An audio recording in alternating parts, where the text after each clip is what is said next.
బాబాయ్, ఈసారి మీ ఓటు మన పార్టీకే ఉండాలి. ఈ డబ్బు వాటర్ ఉంచండి బాబాయ్. ఎరా రవి, ఈసారి ఓటు ఎవరికి వేస్తున్నావు మరి? ఈ డబ్బు వాటర్ ఉంచరా, మరి మనకే పడాలి ఓటు.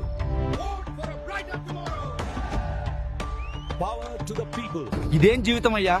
ఇవాళ ఓటు కోసం 1000 రూపాయలు ఇస్తారు, రేపు గెలిచాక కోట్లలో దోచేస్తారు. మీరు మా భవిష్యత్తే అమ్మేస్తున్నారు. మనొక్కరి వల్ల ఏమైతుంది నాయన? అందరు తీసుకుంటారు పైసలు. అందరూ తప్పు చేస్తే మనము చేయాలా? ఈ నామినేషన్ వేసిన అభ్యర్థులు లంచం ఇవ్వడం నేరం. నేను మొత్తం రికార్డ్ చేశా. ఇప్పుడే సివిజిల్ యాప్ లో కంప్లైంట్ పెడతా. మేము ఎన్నికల సంఘం నుండి వచ్చాం. ఓటర్లకు లంచం ఇవ్వడం రిప్రజెంటేషన్ ఆఫ్ ద పీపుల్ చట్టం ప్రకారం నేరం. మీ మీద వచ్చిన ఫిర్యాదుకు స్పష్టమైన సాక్ష్యాలున్నాయి. ఏంటి సార్? నా మీద ఇలా ఎవరు ఫిర్యాదు చేశారు? ఆ వివరాలు రహస్యం. అది మేము కూడా చెప్పలేం. అలాగే మీ నామినేషన్ రద్దు చేస్తున్నాం. ఎవడు వాడు? ఓటర్లకి డబ్బు, మద్యం, బహుమతులు ఇవ్వడం representation of the people act ప్రకారం పెద్ద నేరం. ఇది ప్రజాస్వామ్యాన్ని దెబ్బతీసే పని.